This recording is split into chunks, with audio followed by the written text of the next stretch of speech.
ปิดภาพมาพี่น้องเลยก็ยังอยู่บ้านคือเก่าเด้ออย่าฝ่าเบื่ออย่าฝ่านายมาเปิดภาพตอนแรงๆประมาณตอนนี้เวลา3 โมงเด้อพี่น้องเด้อหรือว่าทางภาษาไทยเพิ่นเอิ้นว่าบ่าย3 โมงทางลาวเอิ้นว่า3 โมงแรงพี่น้องเนาะก็ยังอยู่นี่คือเก่าพี่น้องเลยเอาหันหน้าหันตามาทางนี้พี่น้องเนาะกราบทักทายสบายดีแล้วก็สวัสดีพ่อแม่พี่น้องหมดสุขุสุคนยินดีต้อนรับ2อาตูนชาแนลเส้นเก่าเส้นเคยพี่น้องเนาะสำหรับคลิปวิดีโอนี้ก็สิมาอัปเดตให้เบิ่งว่าทางทีมงานเฮาได้เฮ็ดฮอตใสแล้วพี่น้องนะสำหรับมื้อเช้านี้แม่นได้เฮ็ดได้ใส่ปองเอี่ยมสำหรับปองเอี่ยมน้อยก็เรียบร้อยสำหรับวงกบปองเอี่ยมเรียบร้อย3 วงแต่ว่าตอนแรกมื้อนี้มาสืบต่อเฮ็ดวงกบปองเอี่ยม2 บ้านพี่น้องเนาะ2 บ้านประตู2 บ้านเอาไปจะได้ก็อย่าลืมไปเบิ่งนํกันเลยเดี๋ยวประตูสิพาพี่พาน้องไปเบิ่งทางพุ่นก้อนพี่น้องเลยนี่แต่ว่าทางนี้ก็นี่ประมาณนี้พี่น้องเนาะนี่เมื่อเช้านี้เป็นฮอดนี้พี่น้องเนาะก็กอแน่กับบันไดลายกอในเดียวพี่น้องเนาะบัดแล้วนี่ก็ได้ก่อขึ้นใส่เล็กเลยถึงจะได้เทคานทับใส่วงกบเลยนี่ทางนี้เป็นอะไรนี่อันนี้สำหรับ2 บานเด้อพี่น้องเด้อประตู2 บานอยู่เบื้องนี้ให้พี่ให้น้องเบื้องที่นี่มันบานเดียวจะมี3 วง2 บานมี3 วงรวมเป็น6 วงนี่มี FC คอมเมนต์ว่าประตูเป็นยังเขาไปเฮ็ด2 ประตูเฮือนครัวเฮ็ด2 ฝากเลยฝากเบื้องนี้กับฝากเบื้องนั้นเพิ่นว่าฝากเบื้องนี้เฮ็ดเป็นห้องครัวที่เฮาอยากจะดังไฟดังฟืนแม่นอยู่นี้เพิ่นว่าแล้วก็ฝากเบื้องนั้นเพิ่นว่าเกาะเป็นห้านสำหรับตัวเป็นห้านมันจะมีอีกทีนึงพี่น้องเนาะอยู่ทางหน้าหั่นประตูมีแผนถ้ามีเงินในอนาคตต่อไปถ้ามีเงินจะได้เห็ดอยู่ทางนาฮั่นเดี๋ยวสิอ้อมลังไปหน่อยนี่ทางลังค่อนข้างว่าสูงได้ไปหน่อยข้างว่าสูงทางลังสำหรับอยู่นี่มันแบบตัวสีคุมไปหน่อยคุมอยู่นี่ก็มีคุมอยู่นี่มันคุมระบายจากห้องครัวนี่แล้วก็จากนี่มันระบายใส่นี่เลยแล้วก็ระบายถ้าเขามีอนาคตต่อไปเขามีตู้ซักผ้าอย่างนั้นเนาะระบายน้ำเศษใส่นี่เลยคุมหนึ่งและอีกคุม2ก็คืออยู่นี่พี่น้องเนาะคุมอันนี้จากห้องน้ำพี่น้องไงคิดว่าได้จากห้องน้ำขุดซ้ำประมาณบ่ฮอด2 เมตรดอก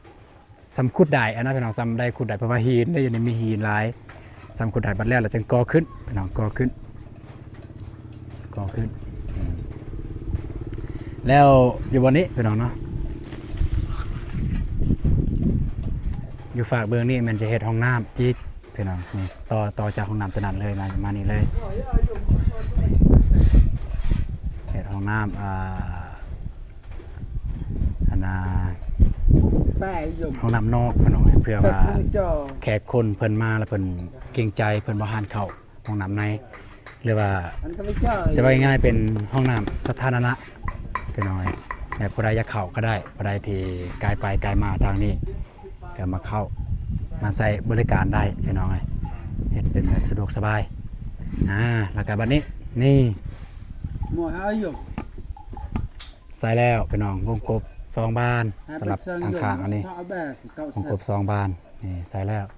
ที่ FC คอมเมนต์ว่าให้เฮ็ดเบื้องนี้ประตู1เพิ่นว่าแม่น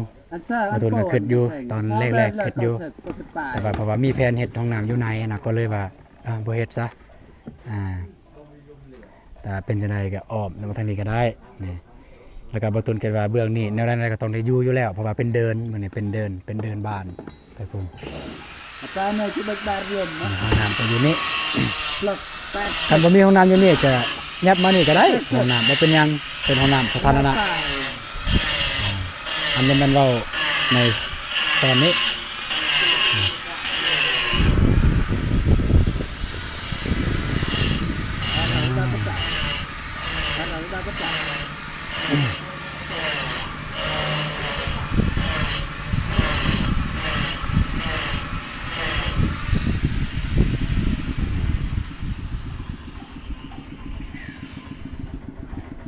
แต่ว่ามือนี้นี่ค่อนข้างว่ามีความคืบหน้าหลายเติบเห็นเนาะเจ้าเลือกเวียงแล้วนำทับโดยนาบาวเบาตูนนี่นาบาวผู้นี้ผู้ที่มาตัดหลังคามาตั้งแต่ตอนตัดหลังคาแล้วตัวนี้เป็นนาบาวน้องชายของแม่ไม่แต่ไอ้เคยบริมาเพราะว่าเพิ่นซอยเวียกน้องชายเพิ่นผู้ที่เบาตูนเคยไปเทพื้นหั่นเดี๋ยวสิพาไปเบิ่งบอลที่เบาตูนภาษีเฮ็ดหาเป็นเอาไง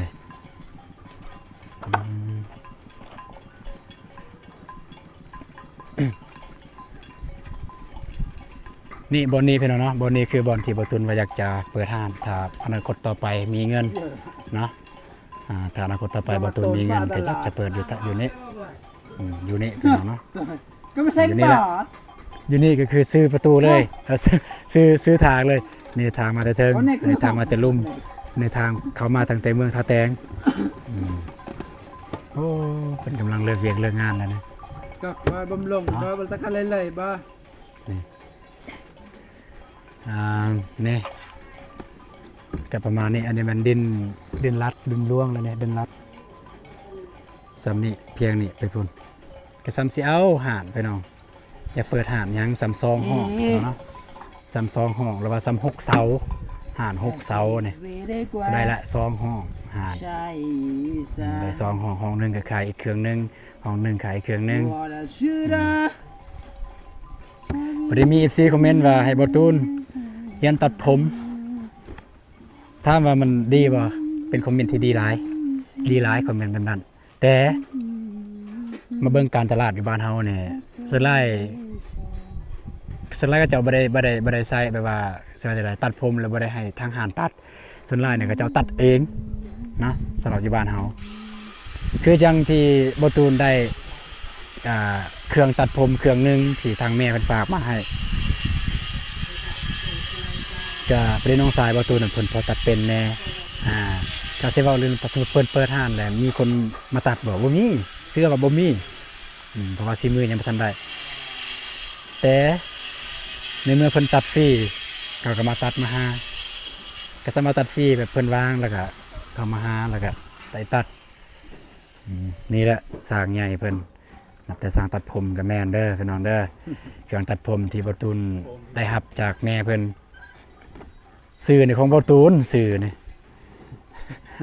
แล้วเพิ่นใส่ลาย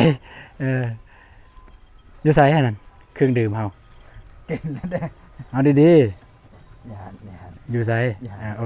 ซะสนิทพี่น้องหมู่กับแม่นน้องชายกับแม่นผู้นี้ไปได้บอตูนได้ซื้อนี่เครื่องดื่มให้ทีมงานเดี๋ยวเด้อนะเด้อเราง่อยเด้อไปบาร์พักผ่อนฮะกะจอมตัวหมอเอกอยู่ซุปนี่แหวนมันทั้งตัวเลยก็เลยจุดไหนยาบ้า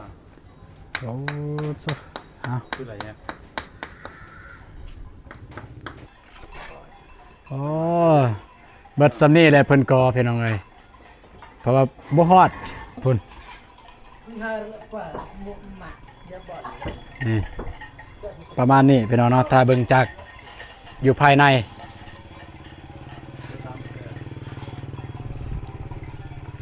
ประมาณนี้เด้อพี่น้องเด้อเน็กเลยง่อยนั่นแหละออกพันพูนเอาพ่อแม่พี่น้องลองคอมเมนต์เบิ่งเด้อว่าที่ประตูตัดสินใจใส่ฝากเบิ่งนี่ประตู2บานถึงหรือบ่พี่น้องนี่ประตู2บาน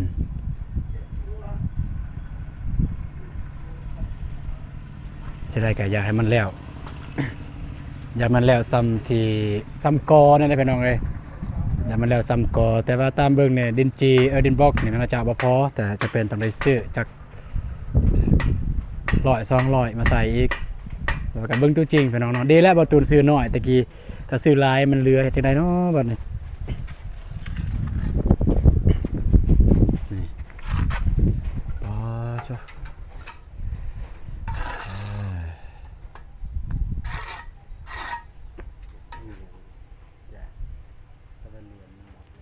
เด้อพี่น้องเด้อเดี๋ยวบ่ตูนสิถ่ายให้เบิ่งเนาะว่าความ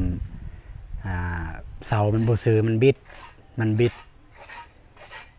สังเกตง่ายๆเด้อพี่น้องเด้อนี่มันสะอันนั้นแจเบิ่งนี่ติดแต่แจเบิ่งนี่นี่ปลา มันตะเข้าน้ำมันกระเด็กตะเข้าน้ำมันกระดกเพื่อเอ็นขยายขึ้นมา นี่แหละดินบอกที่ประตูนซื้อตอนแรกๆพี่น้องตอนเฮ็ดแรกๆเลยมันโค้งดินบอกอันนี้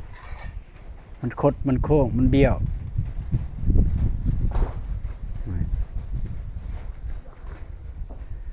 พักผ่อนอันนั้นก่อนเมื่อยเศร้าเมื่อยจึงเฮ็ดต่อนี่ประมาณนี้พี่น้องเนาะแต่ว่ามื้อนี้ก็อย่างที่บ่ตูนเว้าหั่นแหละมีความคืบหน้าหลายเติบพี่น้อง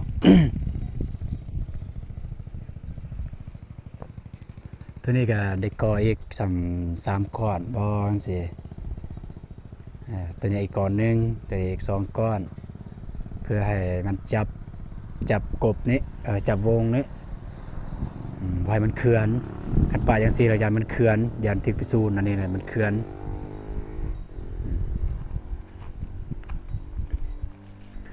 เดี๋ยวสิไปเบิ่งบอกก่อนว่าประมาณเท่าใดยังประมาณเท่าใดพี่น้อง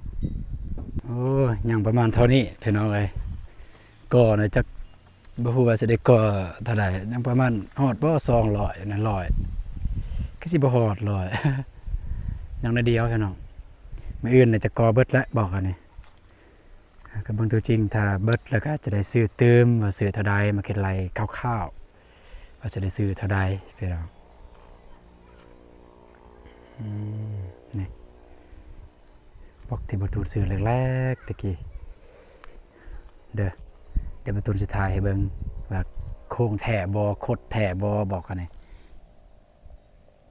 เบิ่งอันนี้เด้อพี่น้องเด้อนี่ คดแถบ่นี่แหละกอมันนะกอทีมงานกอก็แฮงเฮากอบ่เป็นแฮงบอกมันคดมันโค้งแฮงขี้หลายแต่ว่ามันก็สุดความสามารถของทีมงานนั่นแหละเพิ่นก็ก่อสุดความสามารถสุดความงามมาเบิ่งแต่นี้เฮ็ดเป็นรูปเป็นรางเลยพี่น้องเอ้ยสำหรับเพื่อนนี่เห็นเป็นรูปเป็นรางแล้วเบิ่งในโทรศัพท์นี่คือว่าน้อยแฮงเด้อแต่ว่าตัวจริงมันก็ใหญ่แล้ว ก็พอดีงามพี่น้องทรงมันพอดีงามเลยคือแบบบ่สูงบ่กว้างใช่ว่ายังไงซะขนาดมันเหมาะสมเลยความกว้างกับความสูงมันตามบ่ตูนเบิ่งได้บ่ฮู้คนอื่นเบิ่งแต่ว่าบ่ตูนเบิ่งนี่มันเหมาะสมเลยความสูงมันแล้วก็ความกว้างมันเหมาะสมก็บ่แม่นว่าดิสเครดิตหรือว่าย่องตัวเองแล้วก็ว่าคนอื่นเนาะที่ประตูนเคยแบบนี้แหละประตูนเคยขี่รถไปเลาะกลางบ้านไปเลาะเบิ่งกลางบ้านเพื่อนมันก็ไล่ลังอยู่ก็จะเฮ็ดโมเดิร์นอยู่บ้านในไล่ลังประตูนเลาะไปเบิ่งว่ามักบ่เทื่อประตูนเห็นแล้วเพื่อนคนอื่นแล้วมักแล้วเอามาใส่เฮือนเฮาเลยเอาแบบมาใส่แต่ย่างไปขี่รถไปเบิ่งแล้วมันบ่มีคนที่แบบเพื่อนที่แบบว่ามันรู้สึกว่าคักยังบ่เห็นราคาส่วนลายของเพิ่นเนี่ยมันคือหลังคานี่หลังคากันศาสตร์มานี่หลังคาระเบียงนี่เพิ่นจะเฮ็ดอันนี้เลยเป็นสังกะสีหรือว่ากระเบื้องมาแต่บ่ตูนจะเฮ็ดต่างหมู่อีกจักได้เทคอนกรีตเลยเพราะว่าหยังเฮ็ดจังซั่นเพราะว่ามันต่ำไปหน่อยคันเฮ็ดตัวกันศาสตร์มาแล้วมันต่ำมาพี่นะ หลังคานั่นล่ะขึ้นเทิงหลังคานี่แหละก็ลงลุมจังซี่รู้สึกว่าบ่อยากคักปานใดก็เลยตัดสินใจว่าเฮ็ดกันศาสตร์เอาจะงามจะขี้ลายก็มันคือการตัดสินใจของเฮาแล้วก็บ่ตูนได้ถามเมียทุกครั้งที่บ่ตูนจะเฮ็ดหยังนี่บ่ตูนได้ถามเมียเด้ว่ามักบ่แบบนี้มักแบบใดแต่ถ้ามันขัดกับบ่ตูนแล้วสมมุติว่าเพิ่นว่ามักแบบนี้แต่ว่ามันเป็นไปบ่ได้อะนะบ่ตูนก็ว่าโอ้ยมันบ่ได้ดอกแนวนั้นยกตัวอย่างคือบานประตูนี่พี่น้องเอ้ยบานประตูนี่ เพิ่นเลื่อนเบิ่งใน TikTok บานประตูนี่เด้ประตูใหญ่นี่เพิ่นให้บ่ตูนเบิ่งรูปเพิ่นมักเพิ่นว่ามักเด้แบบนี้เด้เพิ่นว่ามักแฮงแบบนี้มาเบิ่งราคาป๊อดโต 40,000 พี่น้องเอ้ยบ่ตูนว่าโอ้บ่ได้ดอกซำนี่ก็งามกันใส่ก็งามแต่มีแต่บานเดียวมีแต่2บานนี่ 40,000 สิเอาเงินแต่ไสวะก็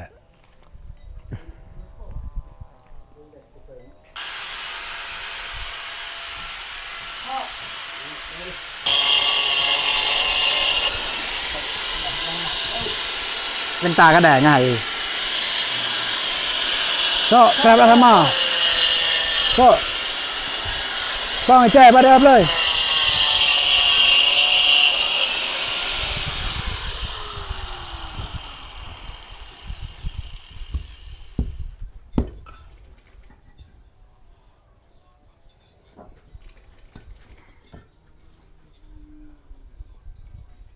ท่านแหน่งว่าใส่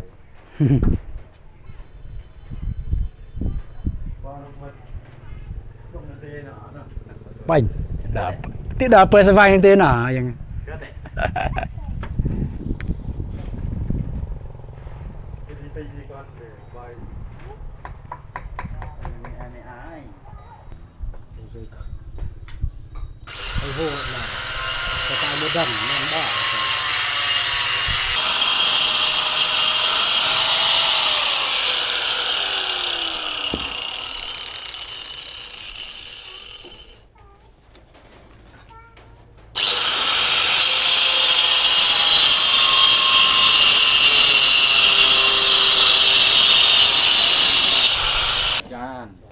บัก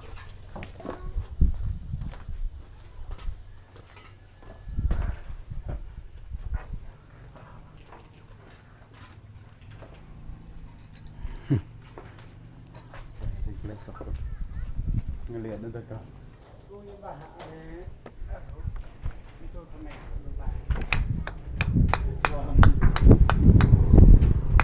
เป็นซ้ำBia. Dạ.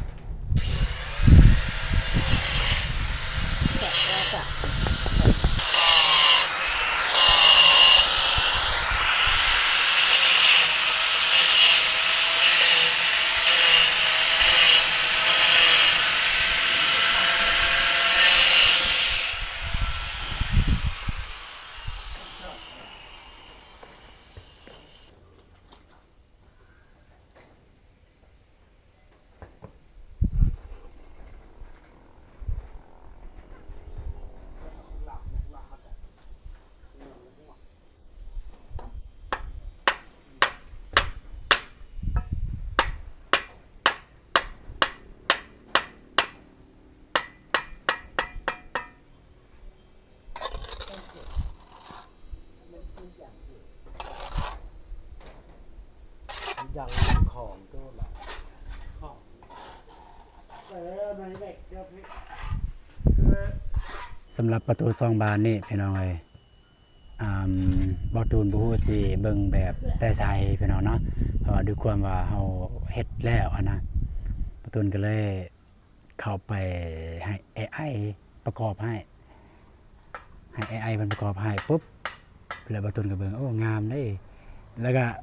หลายประตูนก็เว้าใน AI นะ AI ประกอบป้องเอี่ยมบ้านเดียวป้องเอี่ยมซองบ้านแล้วก็จะได้งามประตูนก็แล้วก็มาเทียบส้นเทียบเบิ่งเอ้าป้องเอี่ยมซองบ้านงามแล้วก็ขนาดเท่าใดตอนแรกขนาดสั้นๆโอ้ขี้หลายเพราะเฮือนอันนี้อยากใหญ่แดสั้นโพดว่าก็เลยว่าโอเคเอาอันวงกบซองบานจังซี่ แล้วก็ขนาดนี่มันเม็ดหนึ่งต่อเม็ดห้าสำหรับตัวนี้เด้อพี่น้องเด้อซองนี่เม็ดหนึ่งต่อเม็ดห้าขนาดมันอันนี้คือการแล้วก็ตัวบานเดียวเบื้องนั้นมัน50กับเม็ดห้าตัวบานเดียวความยาวเนี่ยจะคือกันแต่ว่าขนาดต่างกันสำหรับบานเดียวกับ2บานคันเอา2บานมาแปะใส่กันกับเท่ากัน ประตูนะ AI ประกอบก็เลยออกเป็นประตูแบบนี้แล้วก็บวกกับว่าประตูไปเบิ่งประตูคนอื่นก็บ่เห็นว่ามันสิแบบว่าถึกใจเฮาอะนะ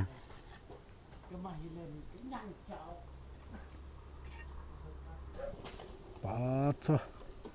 สร้างใหญ่ไปเอาของกินบ่ป๊อดโซป๊อดโซสร้างใหญ่เฮา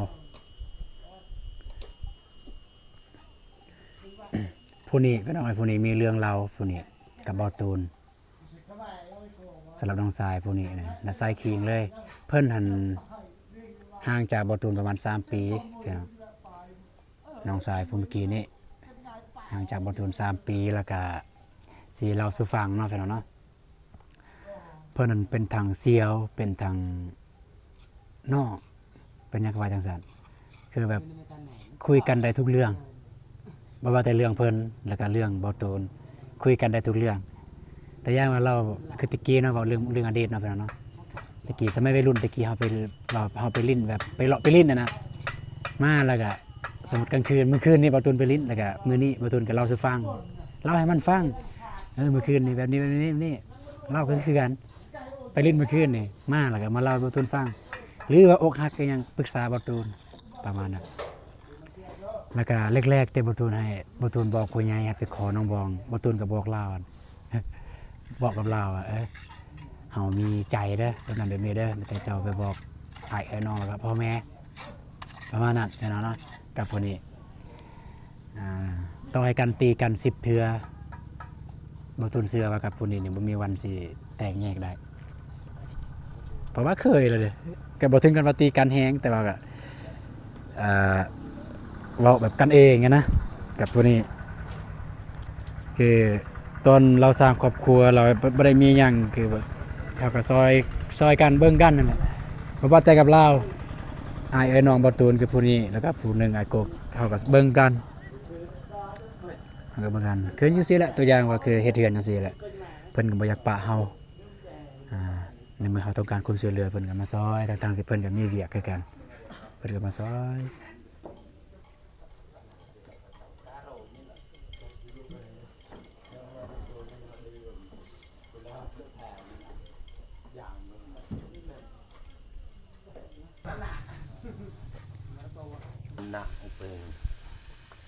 กินหมักแตงหมักแตงอันสร้างใหญ่เพิ่นไปหาซื้อสร้างใหญ่เพิ่นอันนี้พอเซเด้อนี่เด้อท่านพอเซได้เบิ่งได้เห็นคลิปนี้ก็มาเบิ่งมาเอาเด้อน้องทรายนี่น้องทรายล่ะใส่เมื่อมาเอาเด้อน้องทรายล่ะเจ้าเด้อ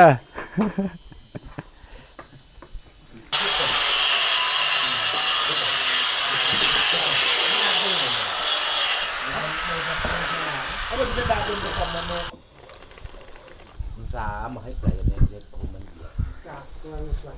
ปลยบางสาวอัดเวียดเขาเป็นสาวอัดเวียดเป็นน้ำสาวอัดหนุ่ยมันน่ะมาก็จะติดรอยกะอยู่สกัดเนี่ยต่างหากเนี่ยก็ว่าจังเนาะหันตีหันนี่เฮือนครัวก็อยู่ว่างนี่พี่น้องเนาะเฮือนครัวนี่ก็จะก่อออกมานี่จากคืบหนึ่งแล้วก็เม็ดหนึ่งซะก่อออกมาพี่สำคัญไว้หน่อยนึงซื่อๆนะพี่น้องไว้ถ้าเขาซื้อข้าวซื้อน้ำก็ไว้อยู่บนนี้แต่อย่างมาข้าวสอกข้าวสารบ่จังซี่อันนี้ก็มันเฮือนครัวไปพุ่นนี่อยากได้ตู้ ถ้าไม่มีตู้นี่ก็วางตู้มาใส่เลย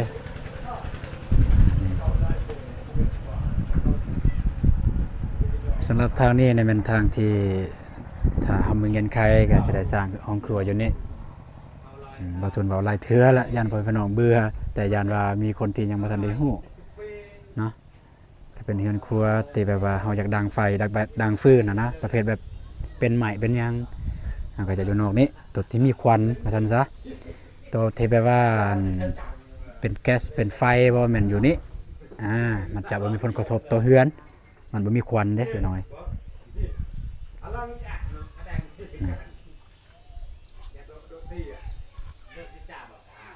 ประมาณนี้อันนี้ก็ถ้ามีเงินใครก็จะได้เทเลยถ้าบ่เทเฮือนกันบ่งามคันเทปุ๊บมันงามแล้วละเทเดินนะแล้วก็กำแพงจึงว่ากันอนาคตต่อไปพี่น้องถ้ามีกำแพงความปลอดภัยอาจจะสูงพี่น้องถ้าบ่มีกำแพงความปลอดภัยมันจะน้อยบนไดแต่อย่างเขามีเครื่องมีคลองไว้บนแถวนี้เนาะถ้าเขามีกำแพงไผก็ย่างเข้าย่างออกได้เลยตามสบาย90 180องศาก็คือเข้าได้เลยแต่มีกำแพงกับมีแนวกันและพี่น้องเนาะนี่เวลาเขาเมียนเครื่องเมียนคลองก็สบายเวลาจอดรถจอดล้างก็จะปลอดภัยได้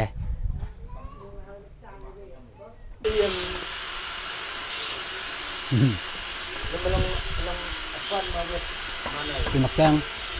เป็นไงว่าตะวันชายรักต้องกันเป็นเวอร์นายล่ะนี่ว่าเป็นชาติคนตาดังเอาไปตายเปรี้ย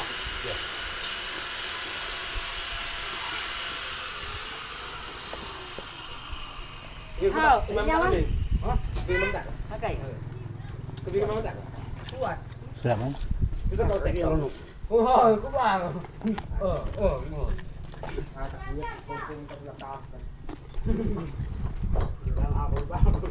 บันเลย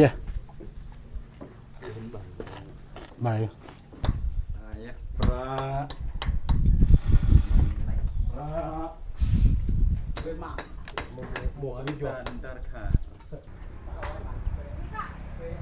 กาแฟนี่ในคันทุกกกแบบนี้เนี่ยคักอยู่พี่น้องแบบนี้นี่ถือว่างามสุดเลยพี่น้องเลยถ้าอยากเฮ็ดเบียร์กาแฟมาเอามากอันนี้เลยไปกล้าเป็นเบียร์กาแฟเลยคักกกเนี่ยกดต้นแข็งแห้งคือต้นอันนี้นี่เบื้องนี้เนี่ยประตูปลูกเบิดอะไรแบบนี้ตัวกกใหญ่ๆจังซี่แต่กกน้อยๆเนี่ยแม่มาปลูกตัวไม้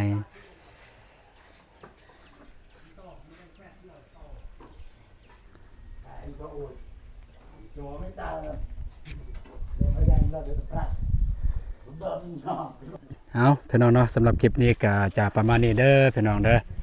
ทางทีมงานก็จะได้พักผ่อนเพิ่นก็ซ้ำปูนตัวที่คนไว้แล้วให้เรียบร้อยแต่ว่าก่อเนี่ยก็จะประมาณก่อแบบนี้แหละซ้ำนี้แหละสำหรับมื้อนี้พี่น้องเนาะ